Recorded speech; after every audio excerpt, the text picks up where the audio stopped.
Drum roll, please. We had a few technical difficulties. We are live now for sure. It's 100 for the first time in the history of Let's Talk Fish. This is Matt's fault. I actually saw. It is your fault.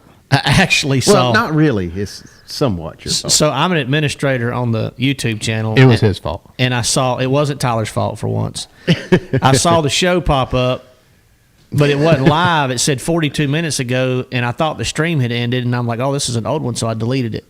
But come to find out, we were live. Yeah.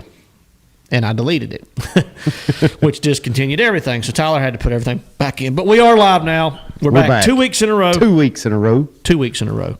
And a special thank you to Matt. I just found out this is his anniversary tonight, and he's here.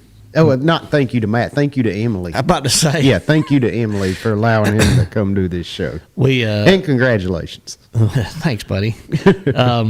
I was talking to her again because I can imagine living with you for 19 years is pretty tough. Shoot. She's a lucky woman. No, I am one lucky man, and happy anniversary to my wife, Emily. We've been together now for 24 years, married for 19, and it seems like I can remember everything from our wedding day. Well, that's good. And it's like it was yesterday. It's like it was yesterday, though. Like time flies. Crazy how fast it goes. All right, so everybody knows Let's Talk Fish is presented by English Choice Marine. We got a lot of cool things to talk about tonight. We have a special giveaway at the end of the show for our trivia question night, sponsored by none other than Pulse Fish. All right, what we're going to be giving away at the end of the show, $79 plus value. It's going to be a prize pack of the side piece, the new side piece. You seen the new side piece? No, I have not. So it's an alternative to like a bladed jig, and it looks kind of like a spinnerbait, buzzbait, bladed jig hybrid. I'm going to have to look it up. So look it up, and so you're going to get 4 side pieces. It's a great alternative to a bladed jig, by the way. You're going to get a pair of the Pulse Fish sun gloves, and you're going to get one of my signature underspins. All right, that's going to be the giveaway tonight. Oh yeah, I see it. It's kind of like the grass piece. Yeah, exactly. It's like the grass piece. Yeah. So that looks pretty cool. This bait only retails was $12.99, right? Yeah. You're looking at it. Retails for $12.99 compared to like your jackhammers and stuff, which you're paying $20 for now. So, right. Great deal. Definitely something to add to your arsenal because it gives the fish a little bit different look. Super versatile bait. Once again, great giveaway from Pulse Fish tonight for the trivia question. Can I enter for the giveaway? No, because you already know the answer. Oh, that's right. Yeah, but I know a guy. I could probably get you some side pieces. Okay. Yeah. You probably charge me for them though. I'm not going to charge you for them. I'll call Todd. He might give me. Todd might hook you up. Matt will charge me. I'll probably charge you double. Probably. But end of the show, y'all stay tuned. Let's get back to English Choice real quick, y'all. Y'all know English Choice Marine, 3 locations: Martinsville, Virginia, Spindale, North Carolina, and Lexington, North Carolina. So I'm going to go ahead and give you their open house dates, what they just recently announced. Okay, I'm going to give you the dates and the locations. First open house, January 16th and 17th, is going to be at the Lexington, North Carolina location. Second open house is going to be in Martinsville, Virginia, January 23rd and 24th. The third open house is going to be in Spindale, North Carolina at that location, January 30th and 31st. I know I will be at the Spindale location open house. I'm not sure about the other two as of yet. When was Martinsville? It is the 23rd and 24th. Ooh, I can be at that one. Of January. All right. Well, Brian will be at Martinsville, and I'll be at Spindale, and there may be more than that. When was Spindale? The weekend after. 30th, 31st, I think. Oh, I can do both of those. Ooh. Oh, there you go. All right. So you have it. You have it. Yeah, you heard it here first. Martinsville and Spindale for sure. The first one I'll be going to Lake Gunnersville for our first event. That's the 16th, 17th? Yeah, the tournament dates for our Gunnersville event are the 15th through the 18th. Okay, cool. Speaking of Gunnersville, I just got back from the Team Toyota Bonus Bucks Owners Tournament. All right. Huge event, one of the biggest turnouts we've ever had. I think they had 270 registered. Not everybody showed up for the tournament for different reasons, but I think they ended up having about 240 to 250 boats, which is a heck of a turnout. Awesome event. That is a good turnout. Toyota always does it up right. We gave away a four-wheeler, compliments of Bass Pro Shops, a Tracker ATV.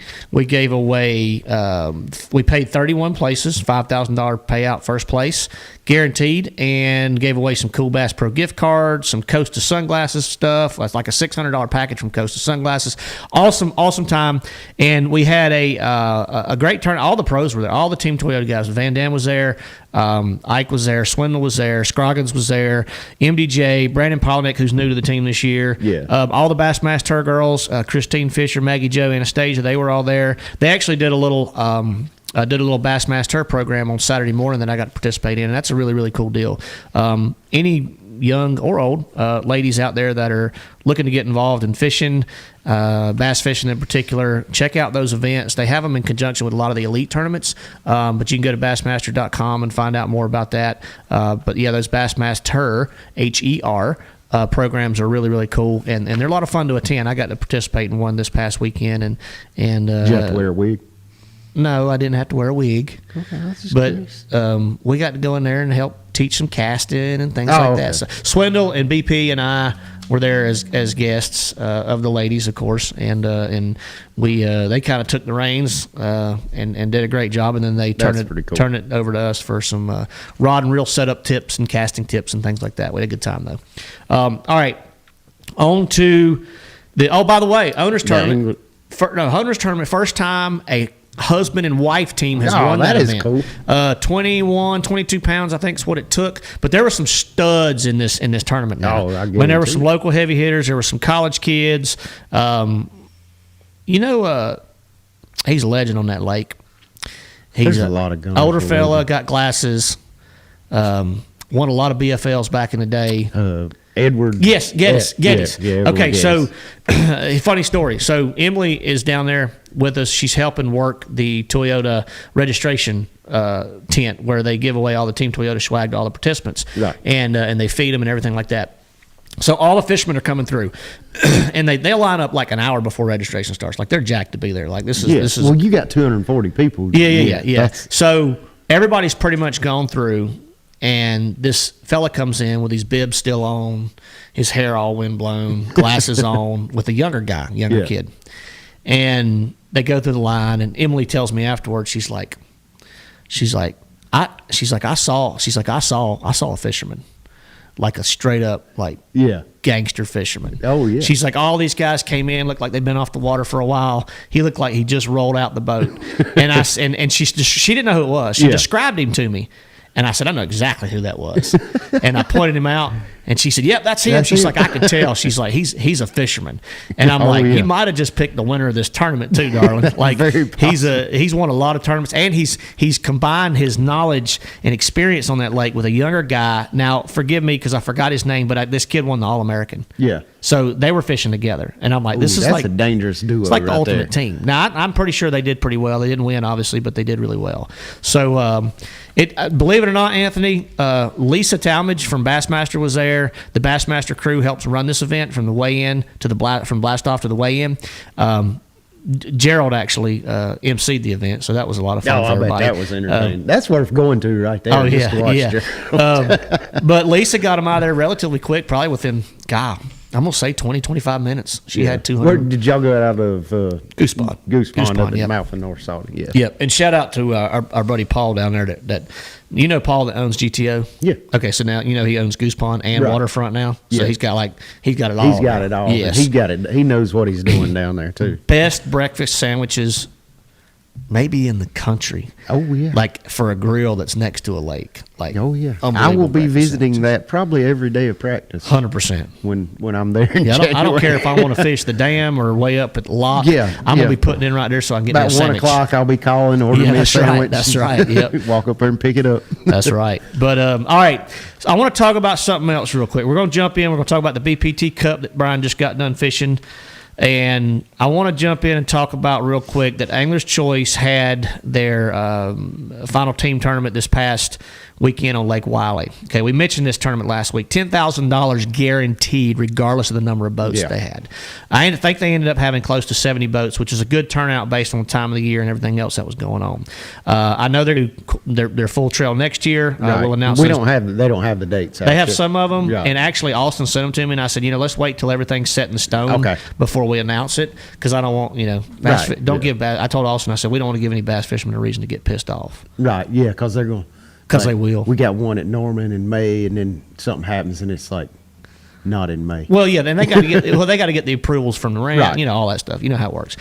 But the fish off or the tournament Saturday at Lake Wiley, it was a 2-day tournament. I'm sorry, I said Saturday, but it's a 2-day tournament. These two kids had over 40 pounds. Wiley's coming back. Well, I hear that. I hear that. And I looked at the weights. There were some good weights. And now, wait a minute. Now, there were some heavy hitters in this tournament. Oh, yeah. Britt Myers was fishing it. I saw Jason Quinn's name on the list. I'm sure I know Caden Buckman was on the list. He's been winning all kind of stuff. He's won everything all year. Yeah. And so these two kids, high school kids, 16 and 17 years old. I think Caden actually tied the record for the most BFL wins this year. Oh, that's pretty impressive. That's really impressive. One of the hardest tournaments there is to win. I know. But check this out. You ready for these kids' stats? 16 and 17 years old. They're from Inman, South Carolina. I don't know exactly what high school they went to. In their high school tournaments this year, they finished second place at Murray, first at Wiley, and 14th at Hartwell. Yeah. First place at Wiley on Saturday. So they got $10,000 for winning that event Saturday, okay? But they ended up taking home $20,000. Ooh, they got the bonus money. So White River Marine. Yep. They just ended up getting recently purchased within the last year a Triton through English Choice Marine, which puts them in that Triton Gold program, complements a White River Marine. That was an extra $8,000. Where'd the other $2,000 come from, Brian? I'm going to say... I'll give you a hint. Hit me up. English Choice? Yeah. So the bonus bucks, the Angler's Choice bonus bucks. So if you purchase a boat from Angler's Choice, obviously you fish their tournament trail, you get a really nice bonus when you win. I mean, they even give bonuses out here at the Thursday Nighters. I mean, it's a Thursday Nighter. They ain't 15, 20, 25 boats in those things. They run them, but they give you $100 or $200 or whatever it is. For a boat purchase from Angler's Choice. And your highest finisher. You don't have to win. You don't even have to come into money. Why didn't we fish any this year? Why didn't we? Yeah. We need to fish some. I fished 2. I didn't fish any. Okay, you got me there. That's all I fished, though. It only came in second in one and one place out of the money in the other one. So I can't compete locally anymore, Brian. I can't either. Don't feel bad. Yeah. But, yeah, congrats to those kids. Man. They took home $20,000 in winnings.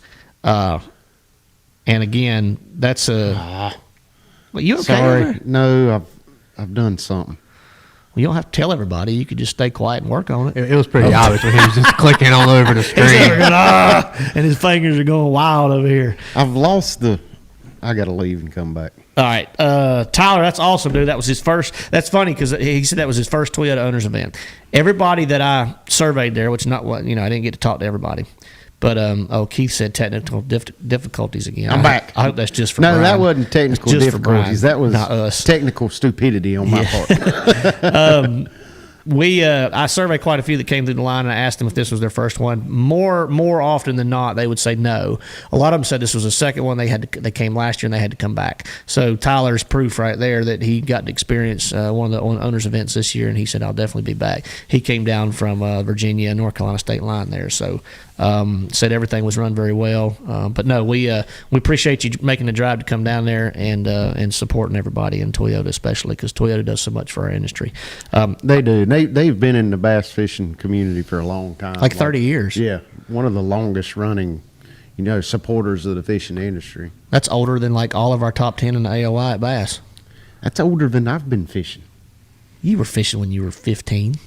I'm talking about professionally. Oh, you were close to fishing professionally when you were 15. No, I still lost. No, are you 45 or 46? 46. Oh, yeah, you were 16. Yeah. All right, let's 15 pounds, finished 39th. We had 15 pounds, 4 ounces, and finished 39th. So, Tyler, I didn't even get to see the full result layout. So that was pretty solid then. 39th, 15 pounds. They paid 31 places. 240 boats. Yeah, he said he'd never seen Guntersville before. That's pretty strong, man. Yeah, that's very strong. Really strong, especially for never fishing the place.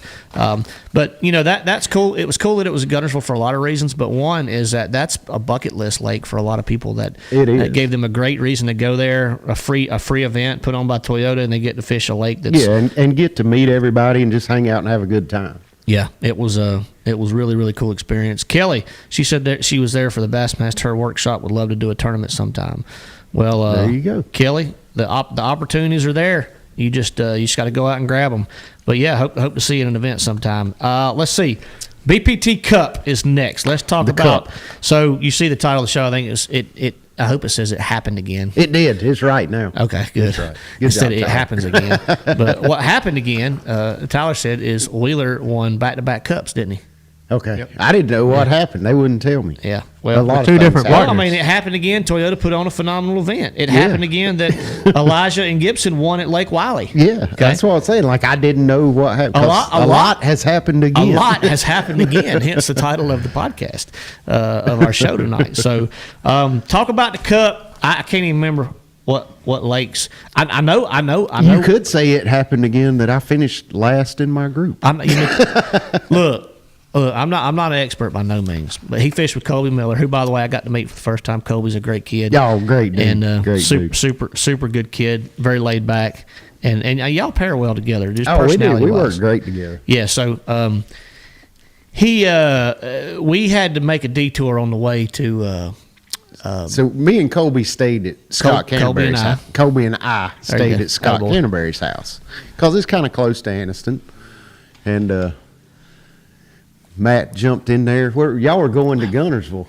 And I was talking to Matt on the phone. I was stuck in traffic in Atlanta, and I called him and talking to him. I was like, well, you sure to swing by Scott's on your way and eat and hang out. So we had a good time. The key word was there and eat. And then I realized Canterbury's cooking. Yes. And Thrift, I think you told me, he said he's cooking ribs. And I'm like, I said, Brian, I'll call you back. Let me holler at Canterbury. I said, I don't want to invite myself, but I'm getting ready to. Yeah. And you know how Scott is. Scott's like, yeah, come on, man. And Dixie and Emily got to visit a little bit. They hadn't seen each other in a while. So we swung into Canterbury's house, and Canterbury's grilling. When Canterbury's grilling, yeah. There's we had like few drinks consumed. Jalapeno deer poppers. Ribs. Kaneka. Cowboy beans. Cowboy beans. We had our protein covered. And French fries. We had like 5 meats and a potato. Exactly. What else could you ask for? That's the perfect cookout. But it was amazing as always. And got to have a cold beer, chill out with the guys, and sit around his fire pit out there at his outdoor kitchen. And I noticed, I looked over at Brian one time, and Brian was talking a little bit more than he normally does. And I looked behind him, and there was a bottle of Weller 12 sitting there. Yeah, there was. And he said, would you like one? And I said, I'd love one. And next time he turned around and said, Matt, you didn't get you a Weller 12. You were drinking some kind of weird beer. And he said, you didn't get you a drink. And about that time, I see the last little bit of the bottle going into his cup. And I said, so I know why you were letting Colby run the trolling motor the next day, and you were just standing behind him. Well, there were several reasons, but that was not one of them. Oh, okay, that was not one of them. That was not one of them. Okay, so obviously y'all went out, and you didn't know where you were going. Tell everybody where you went and how it went down. Yeah, so we ended up going to Lakewood Dowie. First time Colby and I, WEDOWEE.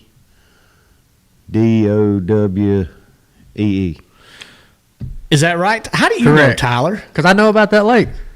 I'm a scholar and a gentleman. So anyway, we ended up going to Wedowee, and it's me and Colby Colby and I, as Matt already corrected me, Colby and I had already talked the night before, and we're like, it's fall, it's first kind of little cold spell of the year. We're going to focus on live sonar, and that's Colby's area of expertise. Like, he is phenomenal with that thing. So I'm like, get up there, you do your thing, and we're going to try to catch as many bass as we can. And we had a great time. We actually had the bites to make the cut very, very, very easily. Had a little bit of misfortune. Didn't do anything wrong, just a little bit of bad luck. But it was a lot of fun, and I had a great time. It was kind of, he got me close enough to the bank one time, and I threw a Demiki Rambler out there, and I caught one. And he left the bank? Well, most of the fish were not on the bank. Well, they were out in the so middle. It's funny because the only team that I saw make the finals that was fishing shallow every round was Dean and Tock. Yes, Dean and Tock. And the fact that, honestly, the fact that they made the finals doing that, it blew my mind. Yes. Like, now they absolutely got smoked in the finals. Right. And and you got to go ahead. I want to talk about that, though. I want to get you. I want to talk about that because I know your mindset, but I want to talk about that. Yeah. So anyway, Colby and I's day on the water, we had a great time. We had a lot of bites, a little bit of misfortune, but I learned early on that I didn't need to be in his way, making him less efficient.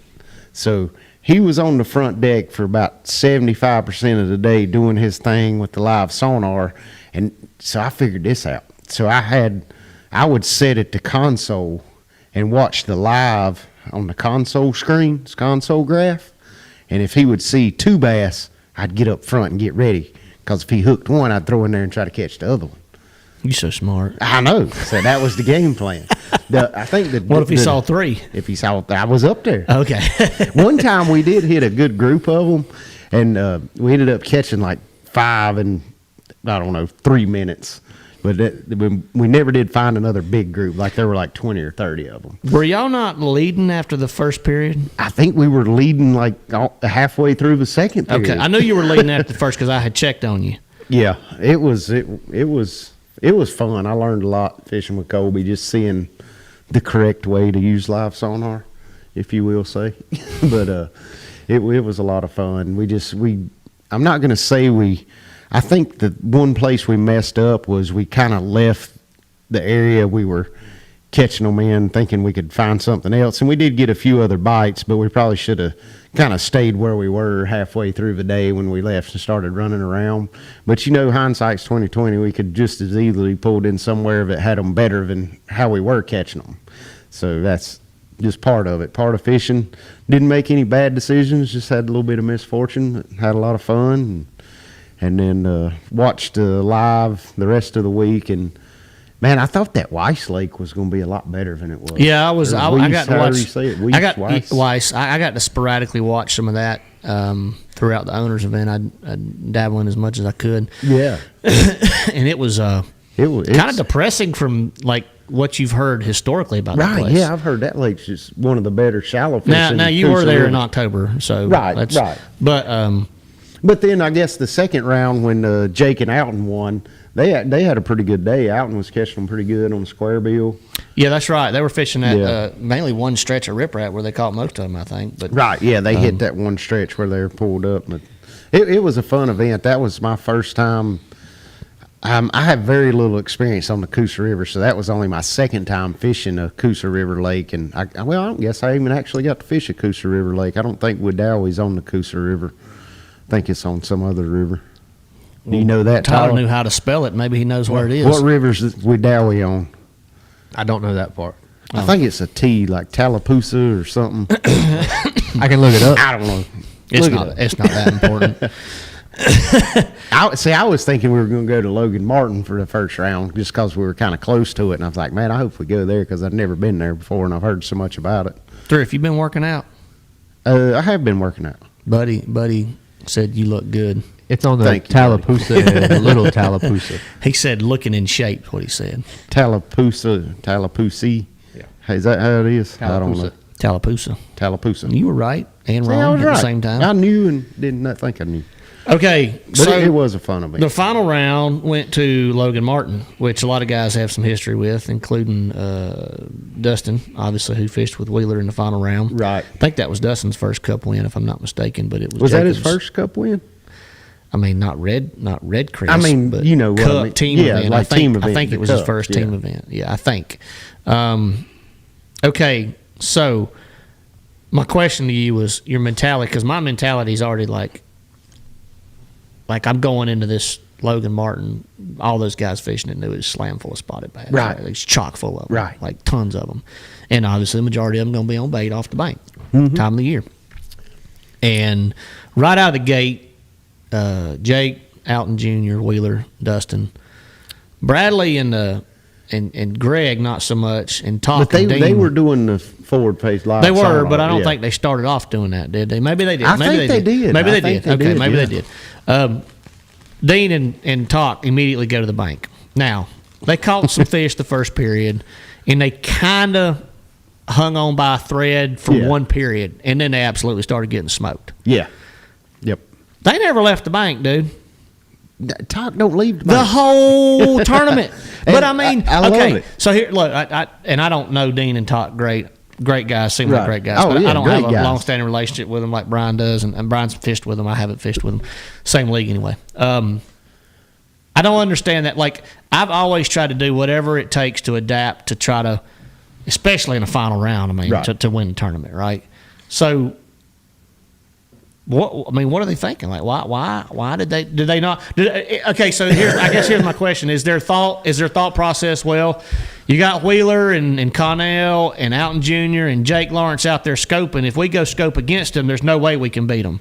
But if we fish the bank, maybe we got a chance. But then when you get 30 pounds behind after the second period, you realize you definitely don't have a chance. Why would you not get out and try to find a big water fish? I mean, you could. I know what you would do. Yeah, I mean, I'm kind of torn now. Like, there ain't no way you'd have stayed on the bank. I know you. You'd have tried to win, and you'd have said, "There's no way I could win on the bank." Yes, I would have done that. All right, 100%. But also, you think fall time of year, you could go in the back of a creek and find a group of fish schooling on bait in shallow water, and just like you could keep pace and beat them if you found that. Now anymore, that's like finding a needle in a haystack. So Josh Ryan nailed it. He said, "You give Talk a spinnerbait or a chatterbait bite, he is stuck with capital STUCK." Yeah, that's true. And but more often than not, he makes it work. Like he did that all year on the Bass Pro Tour this year. Made Redcrest, had a couple top 10s. He wasn't on a spot lake with forward facing sonar and a 1 pound minimum. It don't matter. He still makes it work. Well, I'm just saying, like, 2 of y'all's 3 periods, you can't use it. All the entire cup event, you can. That's right. Big difference. Like, big difference. He still makes it work. Well, he didn't that day. No, but he did make the final doing it. So I'm not. I mean, you know. I mean, he beat me. And how Colby. Do you look at it? He beat me and Colby. We scoped all day. Yeah. Well, you drank Sundrop and watched Colby smoke. I mean, smoke. Scope them. Scope them all day. Now, I caught the first 2 of the day on back-to-back casts. Scoping. While he was running the trolling motor? Yes. That's pretty impressive. Yeah. That's pretty impressive. When we first started, practice is coming in handy. Yeah, that's when right. we first started, I got up there with him on the front. Okay. And I'd see he'd cast, and he'd be like, "Oh, I missed him. He's a little bit to the left." So I wouldn't even look at which way it's pointed. I'd just throw about 4 feet to the left of him. And then he'd say, "Oh, there's your bait. That's perfect. Now catch one." And we kind of had a good approach because he was throwing a bigger bait, like a 5-inch bait, and I was throwing a little 3-inch Demiki Armor shad. Okay. And they was liking, the little spots was liking that. Gotcha. Well, I noticed everybody's talking about how much. Of course, it's everywhere in the South for the most part. They're feeding on really small bait, and that's just typical in the South in the fall. So I got the pleasure of getting in the boat with. So we take all the Team Toyota pros. Get to take some of the Toyota corporate people out fishing for a little fun tournament. Yeah. While we're at the owners event, and it's just a 2.5 hour deal. And I was supposed to take a couple people. They weren't there. Long story short, it was Easton Fothergill, this year's Bassmaster Classic champion, and I standing at the boat ramp after everybody pretty much had pulled off, and we looked at each other and said, "Well, let's go fishing. Y'all just jump in my boat." And Easton, I said, "Come on, Easton, you can give me a lesson on this live sonar." We're learning. And Anastasia, the old dogs are learning. Patterson was there, and she jumped in the boat with us, and. We jumped in, and Easton goes out there, and we're in my boat, so he drops the trolling motor and starts kind of scoping around and looking and using his live sonar, using my live sonar, and I asked him several questions. I said, "How's my screen look? How's everything look like? I need to do anything?" He said, "Look, everything looked pretty good." So I felt pretty good about it. Now maybe he's just being nice and lying to me because he didn't want me to get an edge. But no, Easton's a great kid. But I enjoyed having him in the boat, and we went out and he did catch a few on forward facing sonar, and we actually ended up we tossed our fish back because we didn't think we were technically in the corporate tournament because we didn't have any corporate people on our boat. Right. And we tossed them back, but come to find out, they would have let us weigh them in. I think. Well, yeah, you're a corporate guy, and I'm not a corporate guy. Yeah, I mean, anyway, you're kind of a corporate guy. We would have actually probably won the event. So it's probably a good thing that we're through. You're Team Toyota. That's corporate. So guy. Scroggins' team, he had Jamie and I want to say Maggie Joe was with Scroggins, and they had 2 bass for like 4.5 pounds. Yeah, and we had 3. And they probably weighed 5.5 pounds. Nice. And we tossed them back, and I said, "No, we're not really in the tournament." So. Scroggins, that's a sleeper scoper. Sleeper scoper. Oh yeah, Scroggins is. Oh yeah. You don't think he took them out there and was scoping, do you? I don't know. Scroggins is good at it. He's good at it. Thanks. Thank you, Mr. People Jones. don't think that, but he said ain't nothing corporate about Matt. That's true. Yeah. I mean, to an extent. There you go. Tyler, what you eating over there? An XL Andes snap bar. Look at that. Go. You know them little mints, them chocolate mints you put on your pillow at the nice hotels? He's got a whole king-size bar of them The things nice right there. hotels. Yeah, like the Hampton Inns and stuff. Yeah, that's fancy. Like when you do good in a tournament, you feel like you can stay at one of them on that way home instead of a Super 8. Ooh, that's true. Yeah. That's true. Ain't worried about it.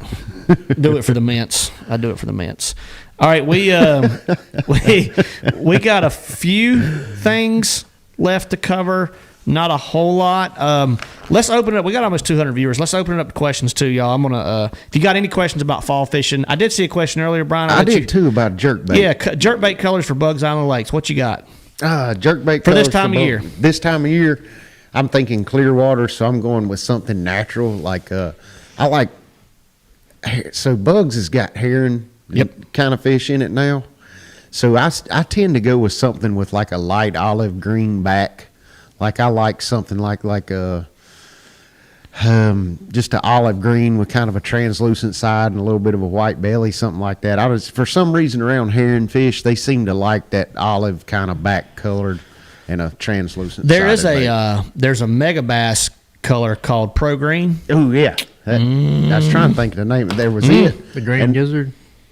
No, it's called Pro Green. Yeah, it's Pro Green. Probably green I thought it was gizzard, called too. Pro Green Gizzard. I don't know. There's 4,000 different. Yeah, they got greens, so many different colors. But that's probably one of my go-tos. that's a good one. That's a good one. I do like that. You get a little color in the water. Yeah. I like that one that's translucent on the side with the chartreuse belly. Everybody's got that color now. The one Elginy Bone. Is that? How do you say it? I say Elegy. Elegy. I know that's the only one you Elegy. used to throw. Back in the day when Yeah, I did throw that thing a lot. The smallmouth love it up north. All I, right. I remember that. That's the first time I remember hearing about that was you were catching them on it at Champlain. Yep, that's right. Table rock color in the 110 Junior is deadly on the Coosa. Ooh, Okay, there's your hot tip for anybody fishing the Coosa. there you go. That 110 Junior is a little sleeper too. That is good bait. Yeah, That throws is good. Got great action. The Junior +1. All right. Maybe Y'all hit us up with some questions. Got a little time to kill. Oh, cool. Well, thanks for supporting the Hall of Fame. He said he just he ended got up your winning my jersey. jersey from the Hall of Fame. Got it framed up. Wants to know where we got these frames behind us for these jerseys. You know what's sad is I have no clue. I'm sure Jeff Amazon. was involved. Probably Amazon. Amazon. Oh, you know for sure, Amazon? Tyler? For sure. Oh, For sure, Amazon. okay. Tyler I was said there Amazon. when we ordered them. Oh, Tyler was working here when they ordered them. So Amazon. There you go. Well, that was just lucky, wasn't it? I mean, Amazon's got everything. Nah, we designed it like that. Yeah. Floating jerk baits anymore. You know the old Rapalas and the floating minnows and all that stuff. Man, do you still use any? I use them in Florida a little bit. I use a Bomber Long A. Okay, I still use that a lot when they're shallow. that's pretty good juice right there. Yeah. The old Twitch minnow from Rapala, what's it called? That floats back up. It's got I think it's called a floating repeller. I think it is called a floating propeller. That and obviously a Bangalore. Boy, I used a Bangalore. Yeah, a lot. like the Bangalore was the original. Yeah, But yeah. I use it a lot, especially like in Tannic water, when we're fishing Santee, Pasquotank, Yeah. Florida, things like that. That's what I like in that tannic water. I like to get one that's got that little metal insert in it where when you twitch it, it kind of gives that little flash and it floats back up. Yeah, here's a good question from Fred Ashcraft. What bow do you shoot, Brian? What bow do I shoot? Yeah. I shoot a Raven. Cross gun. It's a really good bow. It's got bow in the name. It does have bow in the name. Yes. Yeah, I actually shoot a Hoyt, so I shoot a RX-7. So a couple years old. I have not upgraded it in several years. I say if it ain't broke, why try to fix it? But I do shoot a Hoyt RX-7. Let's see. Long A, heat the bill, bend it down, great wake bait. My Raven. Yeah, it is. That old school long A is an awesome wake bait. Go-to bait for fall, dirty water on bad weather days. Square bill. What's Man, yours? I got to go chatterbait. Okay. It's hard to beat that chatterbait. Can't go wrong with either one. No. I've made a lot of money in the fall throwing a 3/8 ounce chatterbait, and I like to put a straight tail on it in the fall. I like to take the 5-inch Demiki armor shad, put on the back of that chatterbait in the fall. It would look like the little shad, and that little tail just. There's a good question. Thrift. Do you ever throw the big blade chatterbait in the fall? I do throw it in the fall when I'm burning it. So there's 2 requirements I have for the big blade chatterbait, and in the fall especially. Number 1 is I want to have wind. The harder the wind blows, the more I'm going to throw that big blade chatterbait. Windy banks, especially if you get a mud line. And then if I get in the back of the creeks after some fresh rain, dirty water, pulling out the big blade chatterbait. So this is an interesting question from Michael Bradley. He said, do we ever use a shad wrap as a jerk bait? So I have used quite a few. It's been a long time. Not a shad wrap as much as there's a couple baits out there on the market. This is one good thing about Let's Talk Fish. We have sponsors. Lunker Hunt, longtime sponsor of mine. Demiki, longtime sponsor for Thrifts. But we'll give you some juice too. And it may not be a bait that's made by one of our sponsors because they just don't make it. Well, that's the good thing about our sponsors is they know that every bait they make is maybe not quite the best. Well, and it's category. Not. They don't even like. And you can't make the ones I'm getting bait. ready to mention aren't even made by my sponsor. Demiki probably not doesn't yours. make one like that All either. Right, so Megabass got one called the Flap Slap. You remember that one? Oh yeah. All right. It's very similar to shad wrap. Great little jerkbait deal, especially in the fall. Also, remember the bevy shad? Dude, I was about to say the same thing. Tell them about the bevy shad. Yeah, the little Lucky Craft bevy shad. That was so. I used to do that, kind of pausing and jerking the shad wrap like a jerk bait. But then when Lucky Craft had the little bevy shad, what was it, bevy shad 90? Yeah, that was a nasty little dude. Oh, that was a nasty dude. I still got 4 or 5 of them. This is how dumb we are. I got some. This is how dumb we are. I'm not calling you you dumb, calling Brian dumb and myself dumb, not calling you dumb, Tyler. You do that. Is as good as some of these baits used to work. Yeah. We just disregarded them and quit throwing them. Because they don't bite them anymore. Well, are we sure? Yeah. Okay. All right. Well, maybe you try them more often than I do. Sometimes we have so many different baits in our arsenal from over the years that we've caught fish on. I'm very guilty of forgetting about a lot of them. Oh, I do too.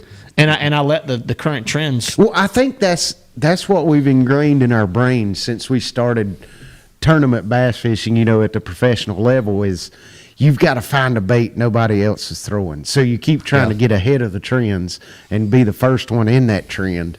And a lot of times if you can do that, it equates to a lot of success until everybody else finds out about it. What about when everybody leaves the trends behind and now everybody else is doing it? That's what I was fixing to say. So it's been about 20 years since the old bevy shad's been broken out. We might have to try that this year. I think I got about 4 of them, and I think every one of them is a chartreuse shad.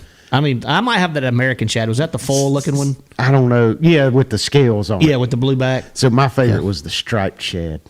What color was that? It was kind of a translucent whitish with like a light gray back and, and a black, like faint black line, like lateral line. Gotcha. That was a good one too.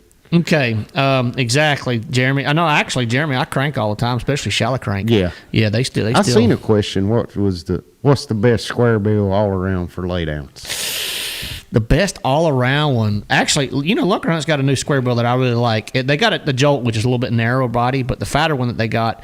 And, gosh, I have to look it up, but it's similar to a 2.5, 1 point, but it's kind of like a 2.0 size. It's really, really good. I know to me, how does what's the one you like to throw all the time? How does it do on laydowns? BTC 60. So I designed that bait for laydowns. Okay.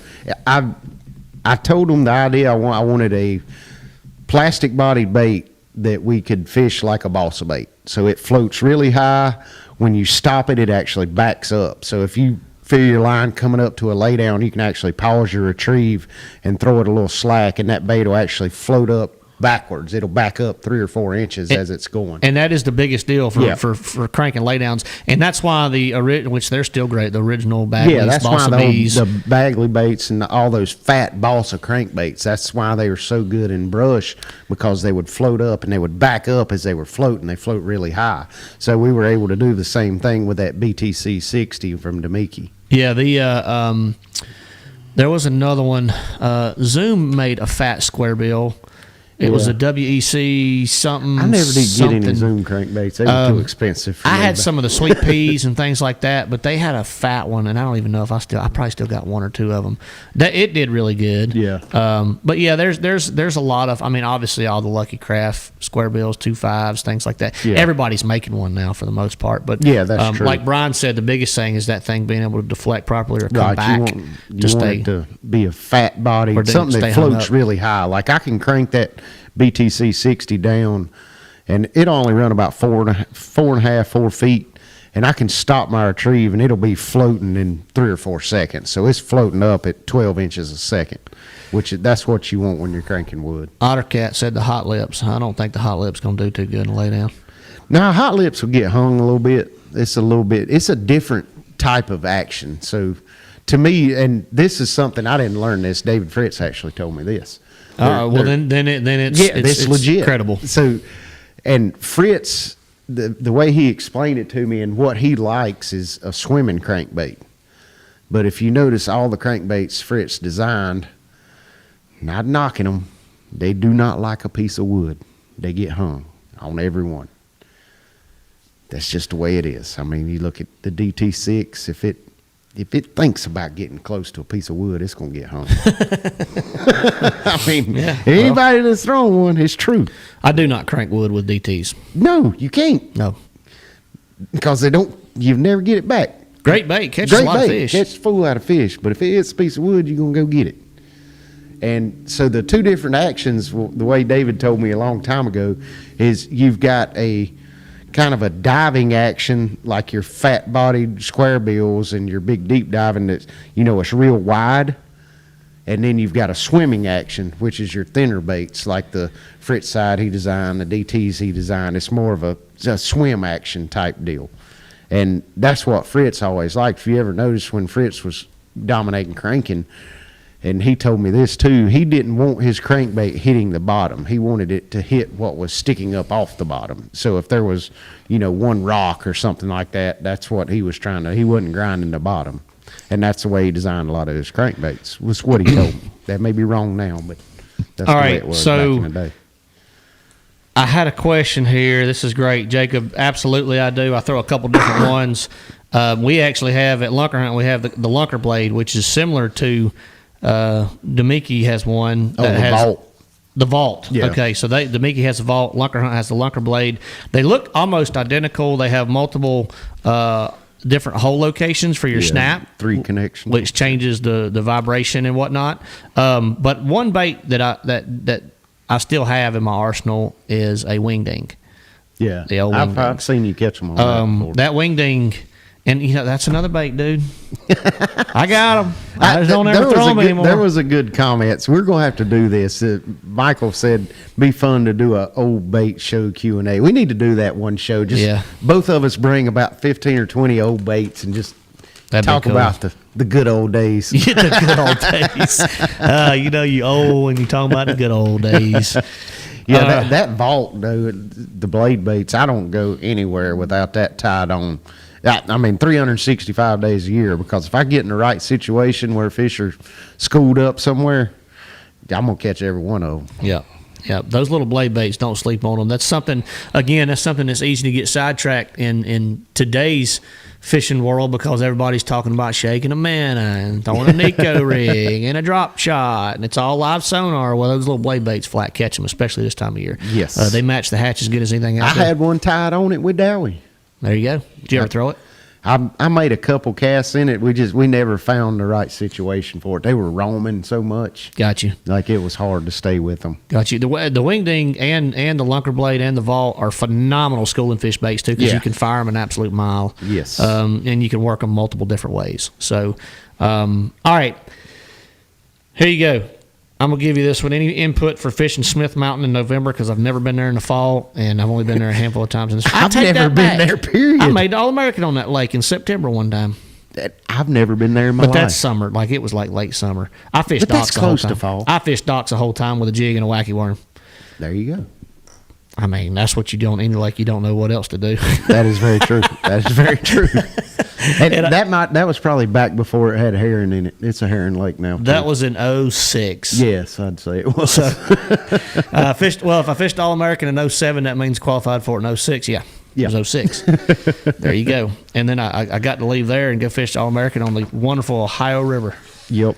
It was awesome. Keith had a question about color on these crankbaits, and he brought up a good point. Like Fire Tiger used to kill them, and now everything's a natural bait-looking color. I'm on the natural bait color, but I think a lot of that is because we don't get the dirty water and the watercolor that we used to get. We really don't. Like almost every lake in the country now is so. I think there's several factors for that. One is there's less farming, so you have less fertilizer runoff, less nutrients getting in the water. But also construction and things like that, they're so good and they pay so much attention to that runoff where they make sure nothing bad runs into the lake, that all that's fenced off with silt fences, so you don't get that runoff like you used to 15, 20 years ago. So we don't get the watercolor a lot. But if I'm in dirtier water, I'm going to the old school colors. I'm going to those bright red crawfish colors in the spring and winter, and going to a chartreuse and purple back, chartreuse and blue back in the fall if you've got a lot of dirty water. So, Pete, that's a loaded question. He said, would you fish your team championship this weekend or leave your partner to go to the deer opener Saturday here in Texas? So I say loaded because it's a lot of questions I need to answer. I need to know how much team championship pays. I need to how confident y'all are you can go do well. How pissed off is your partner going to be when you leave him to go deer hunting? The biggest question he's got to know is how big a deer are you chasing? That was my last question. How big are the deer, and are they? Do you have them pegged? You never have them pegged, but you know what I mean. I mean fish the team championship, and I say this because the last championship Matt and I fished together at Moss, we won, and we're sitting there at blast off. We were on a fog delay. Yeah, we were on a fog delay. We won the championship. Matt's like, but that morning, Matt gets a ding on his phone from his cell camera, and there's his shooter sitting there in front of his cell camera. Sitting there eating my corn, licking his paws. At like 8 o'clock in the morning. And Matt's like, we better win. We better win. And we did. We won. Did win. And then I ended up killing him. And then you ended up, I don't know. So go fish the championship. Yeah. Good things happen. Don't let your partner down. That's the main thing, really. Right. And that's something you've worked all year for, which you probably worked all year for your deer, too. Yeah, that's right. Hope that helps you. Yeah. There he goes. Okay. All right. $20,000 to pay. Yeah, go fishing. 4-year-old 10-point ready to go. He said, "I'll go fishing." He'll be there Monday morning. That's a 4-year-old 10-point. Yeah, I'd go fishing. He'll be there Monday morning. Go fishing, Pete. It's the right thing to do. Don't leave your partner hanging. Exactly. We're here to give good advice. advice. You could win that and take that $10,000, and I mean, if you wanted to, you could go shoot a 5-year-old 100-pointer off a high fence somewhere. There's your good question. Did you say 100-pointer? I don't know. See these pictures. They probably got them these days. They probably deer. got them. All right, we got to wrap this show up. You want to answer Carter? Carter never gets on here and asks questions, but Carter's a local buddy of ours. He wants our opinion on why bass suspend and chase bait in cooler weather. It's not just cooler weather either. But no, I think it's 359 days a year. Well, I'm sure he's referring to the time of the year when the weather starts to change and you see a lot of surface activity and schooling activity this time of year. I'm assuming that's what he's talking about. Yeah. Okay. So you want to hit on that? Yeah, Tim.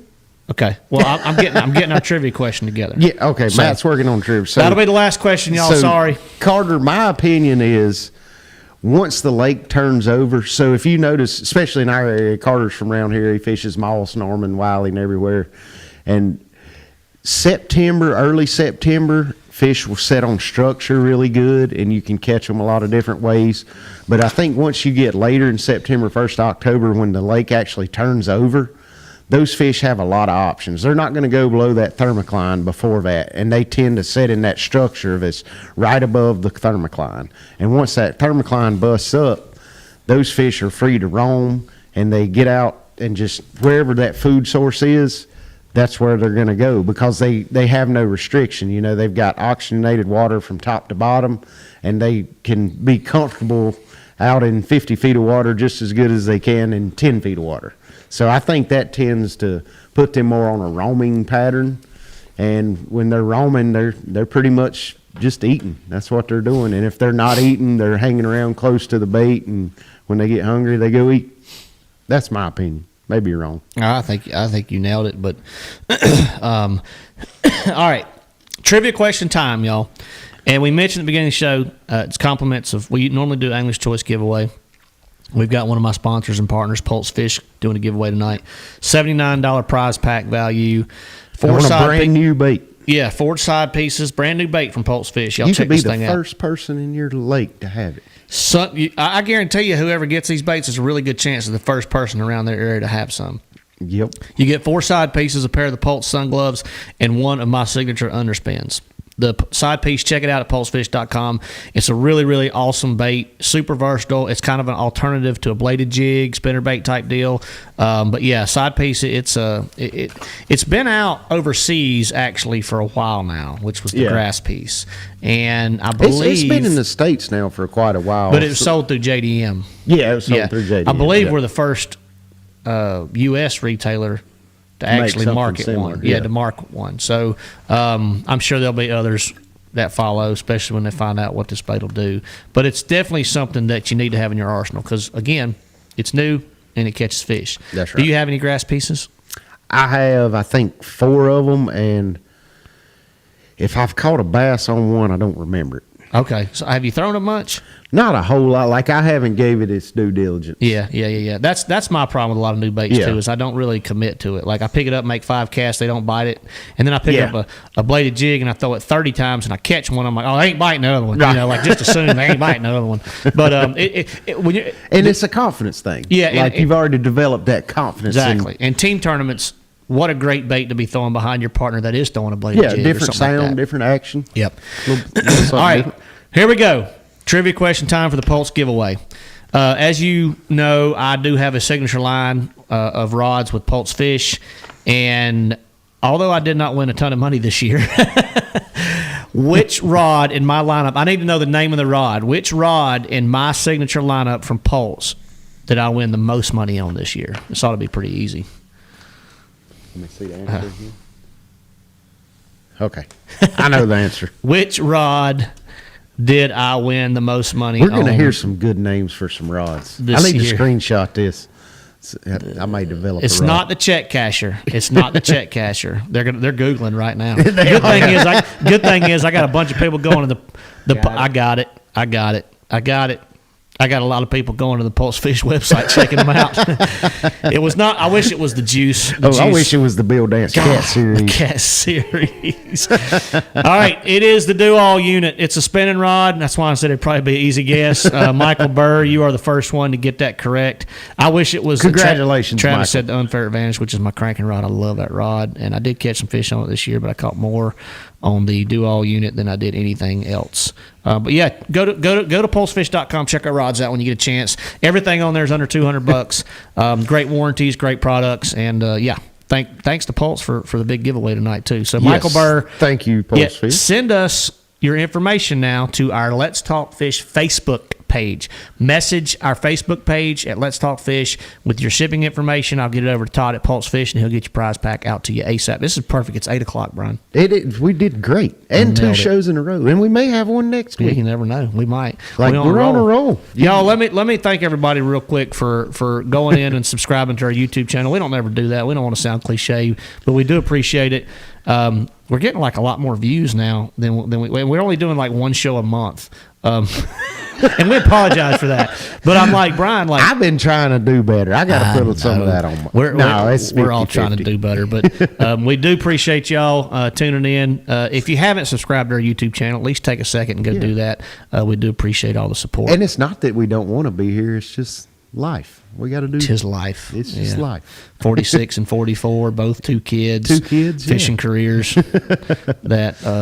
But we're doing good. Yeah. We enjoy every minute of it, though, in all honesty. But we appreciate all y'all. We appreciate everybody tuning in, and we can't go fishing on a Tuesday night. We'll sit right here and do what, Brian? Talk fishing. That's right. See y'all next time.